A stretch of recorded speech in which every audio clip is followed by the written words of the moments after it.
Welcome to SportsBookReview.com. This is your Major League Baseball show for Tuesday, August 11th, 2020. I'm your host, Donnie with my co-host, Jason Radowitz. We're in a little bit of bounce-back mode today, but have no fear. There are a ton of games to go over and winners to be chosen today. Jason, welcome into the show. Good day for my Phillies. Tough day for your New York Mets yesterday.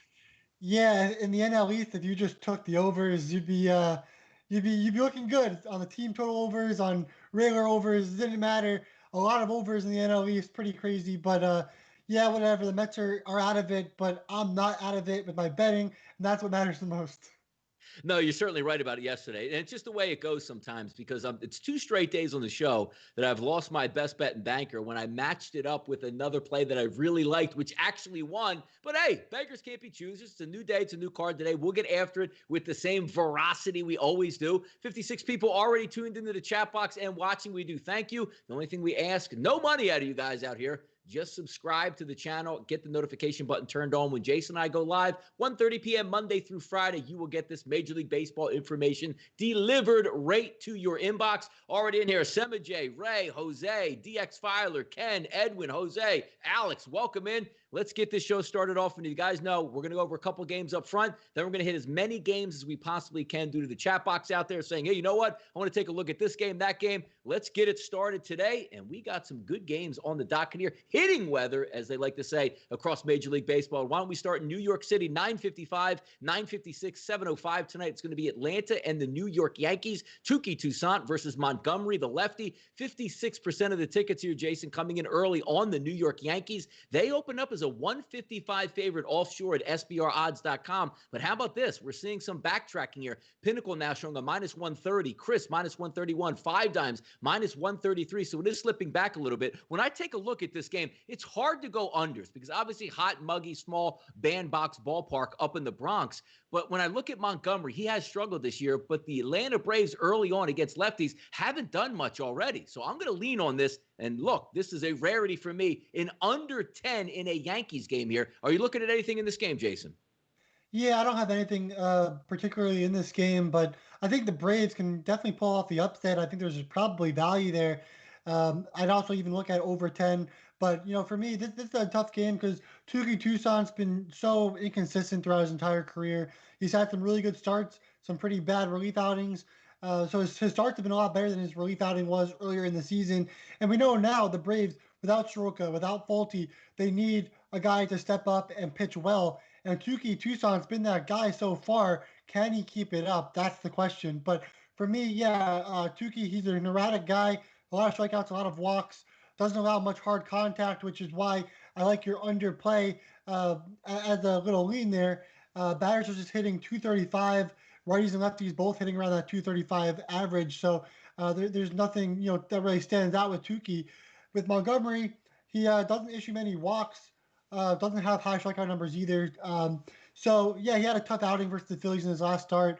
For me, I think the Braves have a little bit of an edge here as the underdogs on the road. No, it's an interesting call here because when I take a look and see, because look, a lot of guys on this team. Let's take a look first, like left-handed batters. Ozuna has 19 at-bats. Darnold has 9 at-bats. When you're trying to take a look at an estimated hitting lineup for the Atlanta Braves, everybody's ISO is low. Everybody's weighted on base average is low. And everybody's strikeout percentage is extremely high. I mean, you're taking a look at guys that, 19 at-bats, striking out, 26% of the time. Travis d'Arnaud, as I said, only 9 at-bats, but striking out just about half of the appearances that he's faced against lefties. That's the conundrum that you run into early in the season. And we're saying like, hey, Montgomery's going to be a hittable pitcher and this lineup should be able to hit. But then when you take a look at the early numbers, it's just not coming to fruition. I'm going to lean on the under here in the Bronx. We'll keep it going. Game number 2, we're going to talk about 9:57, 9:58. And it feels like the Philadelphia Phillies don't ever leave their home ballpark of Citizens Bank Park, which is great because it's a hitter's ballpark. You saw yesterday the Phillies' horrendous bullpen. The Phillies getting a good start out of Aaron Nola. The bats finally come alive. We'll see if they can make it 2 games in a row. Baltimore's going to bring Cobb to the mound. Philadelphia's going to bring Zach Wheeler. 7 out of every 10 tickets here, Jason, coming in on the Philadelphia Phillies. And we got some pretty good line movement offshore. Pinnacle opens up at a minus 168. They now sit at minus 196, even in some of the New Jersey outlets showing as high as minus 200. So you're getting a nice plus play if you like the Baltimore Orioles in this game. Zach Wheeler's come out very strong, but those bats are hot for the Orioles getting back into play. We'll see if the Phillies, as I said, can carry it over 2 straight days. If we're looking at this game overall, I'm actually going to look the same way I did yesterday and got extremely lucky. I like the Atlanta Braves team total over 3.5. Should have never won that game. One run into the ninth inning. That should be a lockdown, easy winner on the under, but the Phillies bullpen leaves it open. So when I take a look at the Phillies today, Jason, with Zach Wheeler on the mound, if I get 6 really good innings, that leaves 3 innings for that horrendous bullpen and enough to tack on runs. And oh yeah, it's hot and muggy once again in the city of Philadelphia. I'm going to go with the Baltimore Orioles team total over 3.5. Why not fade that Phillies bullpen? What are you looking at, Jason? Yeah, for me, I like the under 4.5 in the first 5. I even got it at around plus 102. So it's a little bit of an underdog line there. Zach Wheeler, he's been really impressive throughout the entire season so far with the Phillies.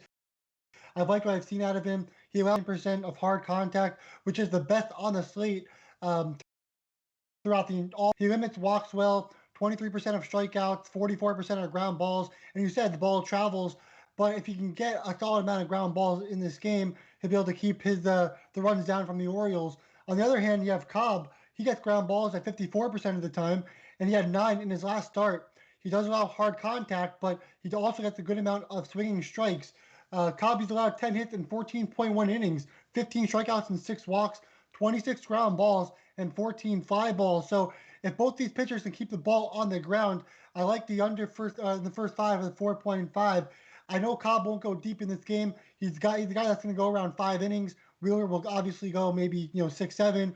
So I like the first 5. The game could get out of hand late in this game. Obviously, we know the Phillies bullpen and the Orioles bullpen is not too great either. So I like the first 5, 4.5 at plus 102. I think that's it's a steal in my opinion. Guys filtering into the chat box. Jonathan Cruz is in the building. Austin Marshall says, Donnie, how about Nick Pivetta last night? Get him out of town. What's the over-under on his tenure in Philly? Well, based on what the Phillies like to do with their young pitchers, they give them 7, 8, and 9 years, still thinking they're young pitchers. So we'll see how that actually works out here. And also, Nick Pivetta is the new Vicente Padilla. Don't disrespect the Padilla floatee out here in Philadelphia. He makes him look like Cy Young compared to Nick Pivetta in that instance. But hey, it is what it is. Hopefully that ball travels out after the 5 up some W's here in this game. But I'm interested in the Phillies, see if they have a bounce-back effort today. When I say bounce-back effort, can they continue to keep going with the bats and getting good starting pitching? But that bullpen, again, leaves a lot to be desired. 9:59, 9:60, the Chicago Cubs and the Cleveland Indians will get it going at 7:10 p.m. Eastern.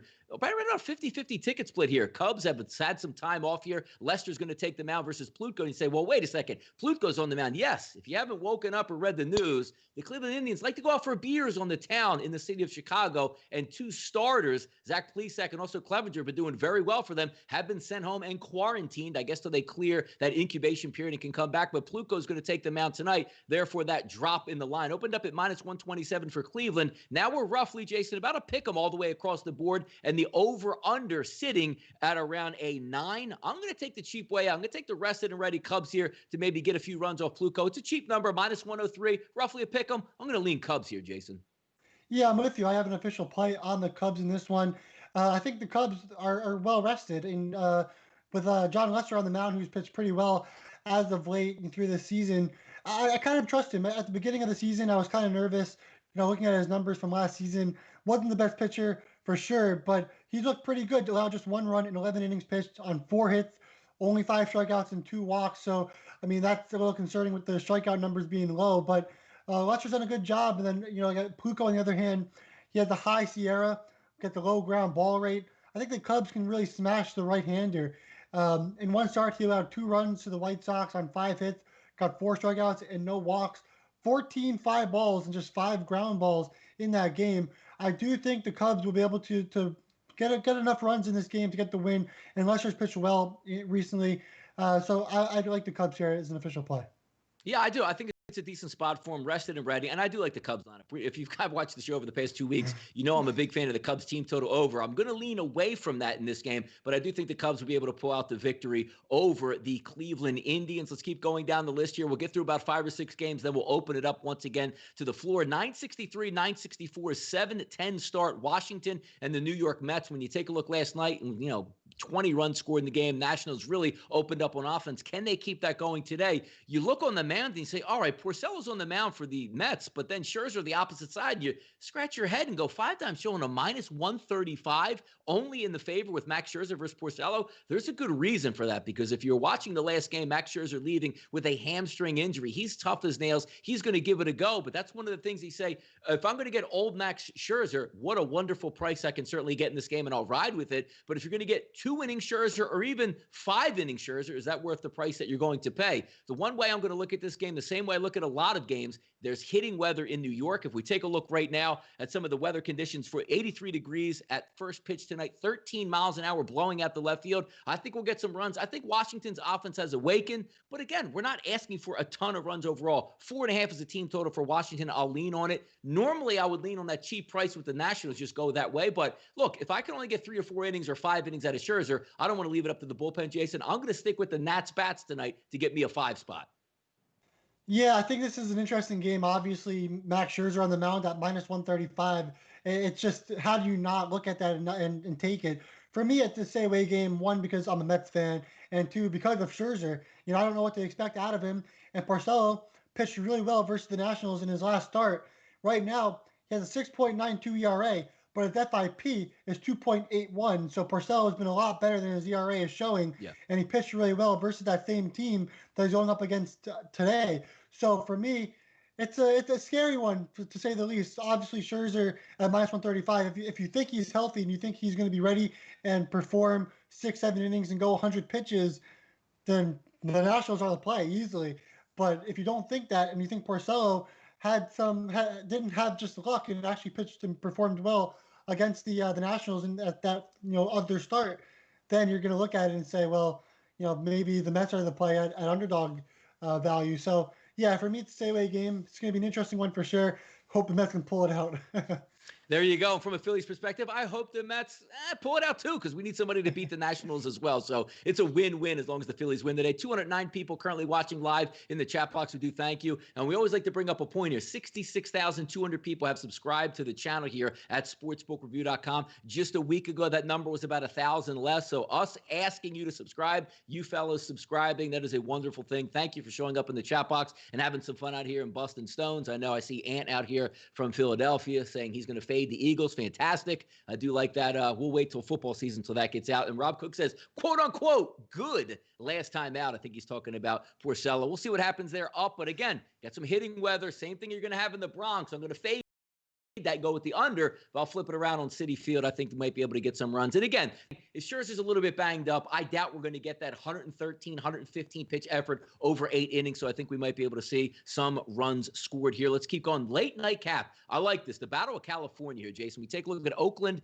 and Los Angeles, 977, 978. Fires and Bundy are going to be in there. Bundy's been incredible this season, and that's going to be a direct derivative of the price that you're getting back. 6 out of every 10 tickets coming in on the Angels. But how about it opening up at Pinnacle at about 130 offshore? Now we're sitting that in the 150s, even as high as 165 at some outlets. The total in that game, 9 completely across the board. Which way are you leaning on this game, Jason? Yeah, I got an official play on the Angels here, minus 0.5 in the first 5. So we're taking away, if you guys saw last night, you saw a ridiculous amount of runs in that game. The Angels scored double digits, and the Athletics were very close. Or it was a crazy offensive explosion. And we're talking about the Angels pitching. Their bullpen isn't very great. Obviously, if Bundy goes another 9 innings like he did against the Mariners, you won't have to worry about that. But you can't bank on Bundy going 9 innings every start.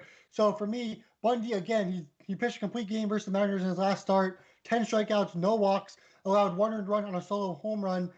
He's a guy that gets low hard contact, high strikeout rate. But does get a below average ground ball rate as well. Batters this season are just hitting 145 against Bundy. And you got Mike Fiers on the other hand, just 2.81 strikeouts per 9 innings, 5.63 ERA, a 5.34 FIP. I think the Angels, their offense is starting to kind of click a little bit, especially with Mike Trout getting back to his normal routine after the baby. Now he's back, and he's got Rendon, Ohtani. He's got a bunch of guys that can pick him up behind him, in front of him. It's a good lineup for the Angels. Their pitching is what makes them not a great team. But Bundy, he's been really good recently. So that's why I would look at, the Angels at minus point 0.5 in the first five, just hoping the Angels can score a couple runs off of Fiers. And Fiers, a guy with a 5.23 Sierra, a low strikeout rate, like I had said, doesn't get many swinging strikes, so the ball's going to be in play, things are going to happen. And the Angels, like I said, they're a hot offense right now, so the ball's in play. How do they struggle here? Righties are hitting 387 with 2 home runs off of Fiers. A bunch of righties in that Angels lineup that can do lots of damage. So for me, I love the Angels minus 0.5 the first five at plus 100. Seems like ridiculous price.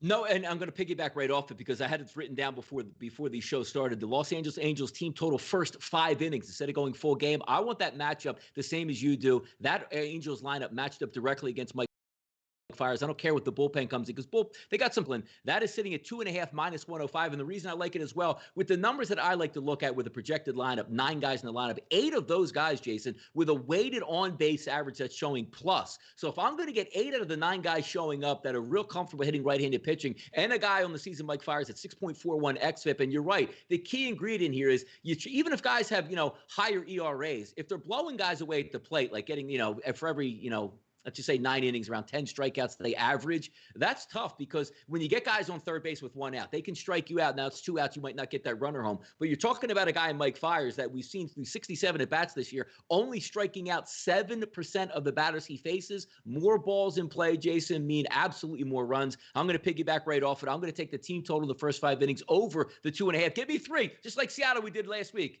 Give me 3 in the first inning. Let's sit back, relax, and have a nice winner for both of us on this. Austin Marshall says Angels are the play. Good to isolate starters. Patrick Lee says Athletics win. Rob Cook says Upton is killing the Angels lineup. So we'll see what takes place and matches up out here. But that is our 5-pack that we have. So we'll certainly open it up to the floor till we get some chatter out here. Why don't we start right at the top, 637. Those COVID Miami Marlins, 951, 952. Alicia Hernandez is going to be on the mound versus Hyun-Jin Ryu. And the reason I brought this game up, not because I'm excited about the matchup, but how about baseball in Buffalo? A Major League Baseball game is going to take place in Buffalo tonight. They're ready for the game. I don't know. Look, I know about the dimensions of the field at Sailor, but until we see a Major League Baseball game out there, it's like when you watch, maybe a year or 2 ago when they were having the games out there in Williamsport on the single A ball. It's interesting to watch because it's not the same backdrop as a Major League stadium. But looking at the line here, opened up at 169, Jason, with Ryu on the mound. That's dropped down to the 150s and a total 8.5 across the board. Any thoughts on them playing in Buffalo tonight, or maybe a side or an edge that you might be looking at here?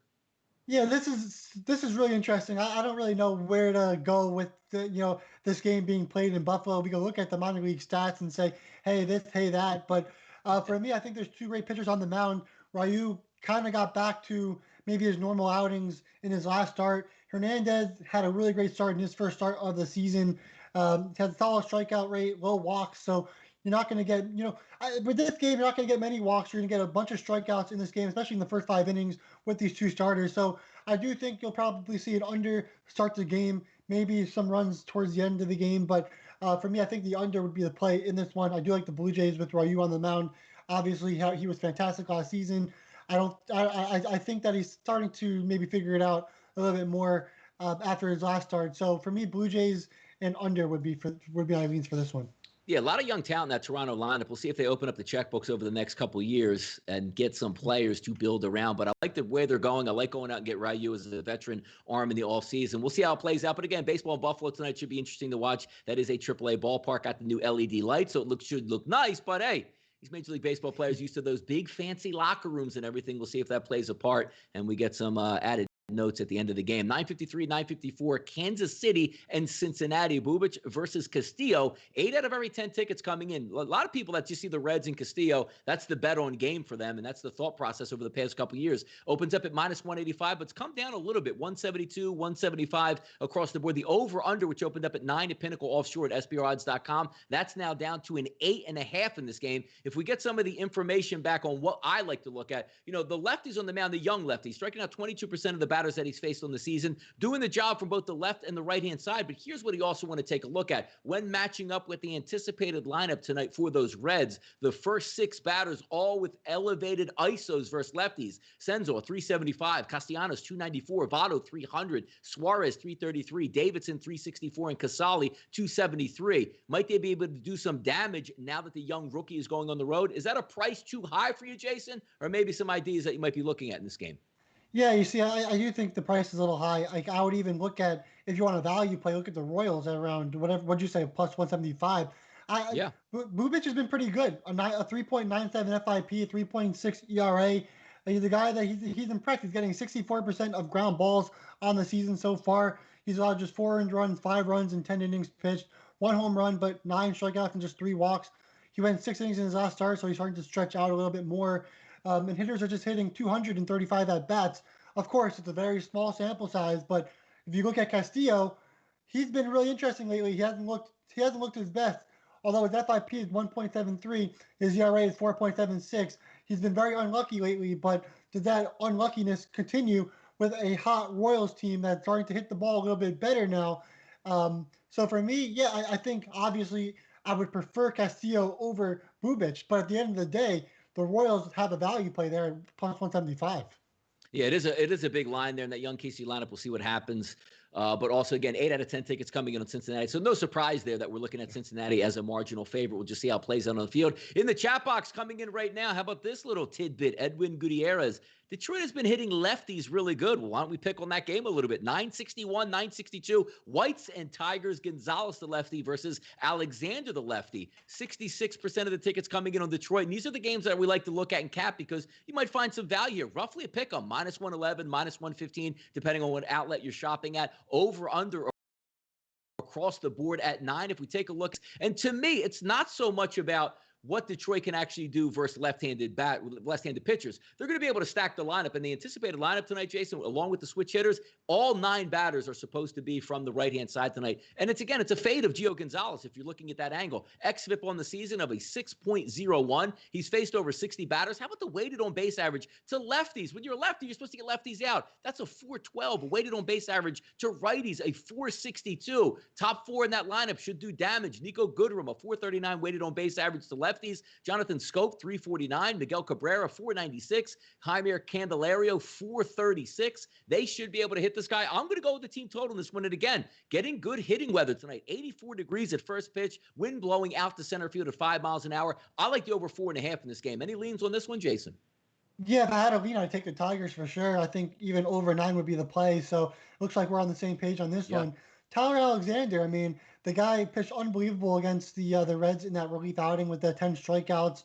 Does he continue that kind of stardom, or does he go back and pitch how he used to pitch? I don't know. It could be a breakout game for Alexander where he comes into this one against the White Sox that struggled last night offensively, and he can pitch well. I don't know how deep he goes, maybe 3 to 5 innings at most. I don't know how deep he can go and get stretched out or whatever. But Alexander so far in 4 games, 7.2 innings pitched, 1.17 ERA, and a 2.05 FIP on the season. So you're looking at the pitching matchup. Easily, it's Alexander, especially coming off of a really great start, and then you have Gio Gonzalez coming off of a really poor start. So if you're going off of recent trends, Alexander's the play, Tigers are the play. Obviously, they're hitting lefties very well. So for me, yeah, I would go with the Tigers at a pick 'em, and I lean towards over 9 as well. Good friend of the show, Leroy Flood. Donnie, what you and Jason think about the Twins team total over? So if we flip down to that game, 967, 968. Minnesota's going to go with Clippard. If you don't know Clippard, obviously a full-time reliever for most part of his career. So he's going to open up this game, probably a bullpen effort for the Twins. And Lindblom's going to go for Milwaukee. If we look at the over-under in this game, 9 across the board and also roughly a pick 'em. You got minus 111 at, looks like Pinnacle. You got minus 110 the opposite way at Chris. So depending on which book you're getting, maybe a plus 100 if you're sitting out there on 10-cent lines. But if we take a look at some of the tail of the tape, Clippard on the season, he's faced 28 batters, weighted on base average 194 to lefties, 173 to righties. So he's holding it down, even with a strikeout percentage here, Jason, of 25% of the batters that he does face. It doesn't give away all that many walks. You're going to get a stacked lineup from the left-hand side: Sogard, Yelich, Smoke, Gamel, and Narvaez for Milwaukee. Can those bats hold up? Because we've seen a lot of hit and miss with Milwaukee already on the season. But always the question mark comes up that Leroy has is, do you just lean on the Minnesota over with the lineup that they run out? But Lindblom's been good this year. He's a little bit susceptible to lefties. So if you look at Kepler, Polanco, Rosario, Gonzalez, and Arias expected to be in the lineup tonight for Minnesota, that might give a sliver of hope, because from the right side, Lindblom's been great. And overall, striking out 33% of the batters Jason he's faced, and an xFIP of 309. Is this one where you just say, you know what, I just ride with the team total for the Twins? Or is this one you should be maybe backtracking here? Yeah, I would step away just a little bit. I mean, look, Clippard, he's going to be playing probably 2 innings, and then it's a bullpen game for the Twins. So, right. So I would just stay away from the Brewers against the Twins. Now, you want to look at the Twins, they're going against Lindblom. This guy was a KBO pitcher, was one of the best pitchers in the KBO, actually was the best pitcher in the KBO last season and the year before that, was really fantastic. Right now, that's a 3.08 FIP, a 4.15 ERA. So right now, he's on pace for striking out 12.46 batters per 9 innings, also walking 4.15 batters per 9 innings as well. So for me, it's a small sample size on Lindblom. It's hard for me to say, yeah, the Twins are going to smack him. It's also hard for me to say they're not going to smack him. I need to see more before I can just trust anything that I see out of him. So for me, that's why I'm staying away from this game. But yeah, I'd be 50-50 on that. Jared Schrader in the chat box, Donnie and Jason, what do you think about the Rangers money line? Well, why don't we tackle that game? 973, 974, 9 o'clock tonight Eastern time start. About 50-50 ticket split in here, so you have a nice split, but you do have some reverse line movement. Pinnacle Offshore opens up at -144. That now sits at -129, and that's the prevailing number. Chris at -129, and also 5 Dimes Offshore at -129. The over-under opened up at Pinnacle at 8. That now sits at 8.5 across the board tonight. Any thoughts you have here with Seattle and Texas? Finally got some runs last night down there in Texas. I wonder if it continues tonight. Yeah, see, Mike Minor, he's been struggling really like a lot. 11 earned runs in his last 10.2 innings pitched. Batters are hitting 254, and righties are hitting 269 with 11 RBIs and 52 at bats. So with guys on base, he's definitely struggling to keep them from scoring. So, but then on the other hand, you have Marco Gonzalez has a high Sierra, average strikeouts, low hard contact, below average with ground balls as well. In his last start, went 7 innings, allowed 3 solo home runs to the Angels. If he limits home runs, and he's pitching in Texas, if he limits the home runs, he should have a quality outing. And that's why I would probably lean towards the Mariners at +118, +120. Again, Minor, I would assume that his ERA regresses because his FIP is a 3.67. He should start performing a little bit better than he did in those first couple of starts. But again, I think Marco Gonzalez has pitched a little bit better than Minor. And now in that Texas stadium, if you can limit home runs, I do think Gonzalez will have a solid outing. So for me, I think there's underdog value there with the Mariners at +118. People looking for the next game here, 971, 972. Arizona and Colorado, fireworks last night at Coors, hitting. It's look now 92, 93 degrees out there in Colorado. It just seems like it's a pinball market. We take a look at Zach Gallen on the mound versus Freeland tonight. 6 out of every 10 tickets here, Jason, coming in on Colorado. They open up at -114 as a favorite. It's actually backtracked a little bit. Some outlets here in New Jersey, FanDuel and DraftKings, now showing the favorite to be Arizona and the Diamondbacks, along with Zach Gallen, 11 across the board. When we look at some information here, Kyle Freeland coming in, he's done a decent job, both lefties and righties. His xFIP is a little bit high at 4.48 because he's not a big strikeout pitcher, only strikes out about 15% of the guys that he does face. The problem that you have, and again, early season, the left-handed bats, I should say hitting lefties from an Arizona perspective, haven't been that good. Only Starlin Marte and Nick Ahmed actually have an ISO that's worth anything. Weighted on base average extremely low. That the only way now is Starlin Marte. It's one of those things where do you expect a bounce back and now they should be able to hit Freeland in this atmosphere, or do you flip it over and take a look at the youngster Zach Gallen, 3.89 xFIP on the year, having a very good season, striking out 32% of the batters that he does face. Pick 'em atmosphere. The over/under is 11. Which way do you have maybe a feel in this game, Jason? Yeah, I mean, if you're in Coors Field, wouldn't you prefer having that guy that can strike out batters compared to the guy that's not getting strikeouts? So Freeland, a guy with a 5.3 strikeouts per 9, Gallen with 11.81 strikeouts per 9. So you're banking on basically that Gallen doesn't allow many hits in the field. So for me, I think the D-backs at -108 or wherever that line is would be the play. But both pitchers, they both have ERAs under 3, FIPs under 5. So they both perform pretty well throughout the entire season. So it's also hard to say, yeah, they're going to score more than 11 and a half runs in this game, even though we're in Coors Field. But then it's like, well, maybe they will. I mean, did you watch last night? So yeah, that's why I'm staying away from this game. But for me, if I had a lean, I'd probably go Diamondbacks and then under 11.5. For me, I with two guys that just had quality starts after quality starts, it's going to go over.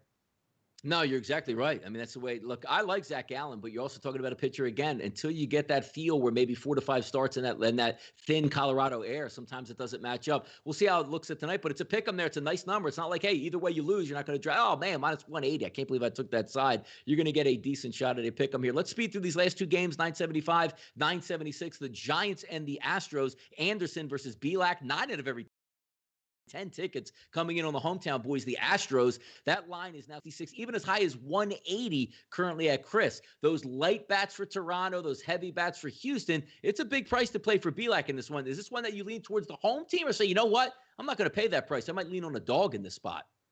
Yeah, I mean, look, if you look at the pitching matchup, right? Both of these guys have the worst Sierras in all of baseball on this Yep. slate. So, yeah, I mean, I think over 9.5 is the play when you have two guys with the high Sierra. I wouldn't count out the Giants in this game. So for me, I think the Giants have value there at plus whatever, plus 180, whatever that's around. Anderson, he's a guy with high walks, low hard contact, and Bilak does too. Both don't get many ground balls either. So for me, I think over 9.5 is the play on this one. But if you're going to take a team, I would not put like minus 200 on the Astros. I think that's crazy. So for me, the Giants at plus 170, there's value there. Again, over 9.5 would probably be the play in this game.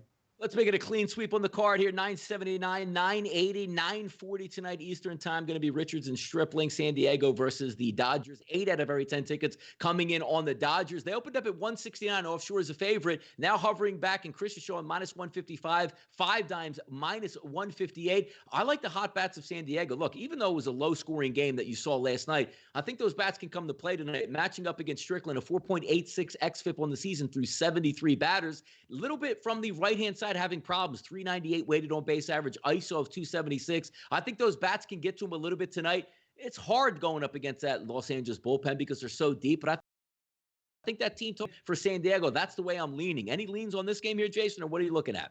Yeah, so we had the same matchup like maybe like not even a week ago, or like less than a week ago, 5 days ago or 6 days ago, whatever.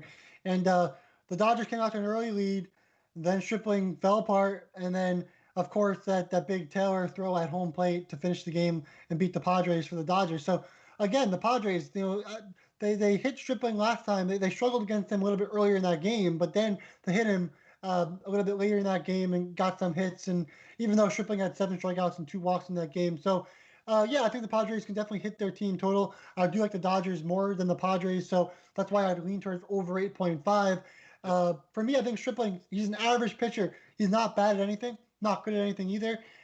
Um, yeah, so for me, I think Stripling's a better pitcher than Richards. Richards allows a ton of hard contact. Of course, going up against the Dodgers that hit with a ton of hard contact, like the Dodgers here, but over 8.5 would also be my play here. Entire card covered in 30 minutes. You guys have been patient, waited us out, looked at every single game. Now it's time to give those best bets. We're bouncing back tonight and bouncing back in a big way. You guys know I love to take some team totals, and I'm going to do it again tonight. There's 2 games that I like. One of these I'll make my best bet. The first game I'll look at is the Washington team total over 4.5. I think it continues tonight. I think those bats wake up. I think we've got some nice hitting atmosphere that we can use. 4.5, I'll take that. But my game of the night, that's going to be my banker of the day. I'm going to flip it over from last night in the same game. We had Detroit and the White Sox. I was on the wrong side of that one. I'm going with the Detroit Tigers tonight. The team total over 4.5. Gio Gonzalez, as I said, that high xFIP, walking guys, not striking guys out. You have that top 4 of the lineup, Goodrum, Schoop, Cabrera, and Candelario should do some damage. We're looking at a 4.5 here. Let's go the entire way and get this one. My play of the day, best bet banker, is going to be on Detroit over 4.5 as a team total. Jason, take it away. Yeah, so I've got under 4.5 in the first 5 at plus 102 with the Orioles and Phillies. So under 4.5 in the first 5 for that game. Also looking at the Cubs, got them at minus 106. So Cubs minus 106 on the money line versus the Indians. And then the banker of the day in the last official play will be the Angels minus 0.5 in the first 5 at plus 100. So the Angels minus 0.5 first 5 plus 100 is the banker and my third official play on the day. Love it, man. Look at that. Nice, clean, quick show. All the nice comments out there. Jose Farfam, good luck tonight. Del Toledo, good job. Donnie and Jason. Dan Meyer, boom. Well done, fellas. So we do thank you for tuning in. And we know your time is money. We don't need to be here for an hour and a half capping cards, half hour or less. Put that money in your pocket. Thanks for tuning in. Jason and I will be back again on Hump Day Wednesday right here at 1:30 p.m. This is SportsbookReview.com. And, of course, this was your Major League Baseball show.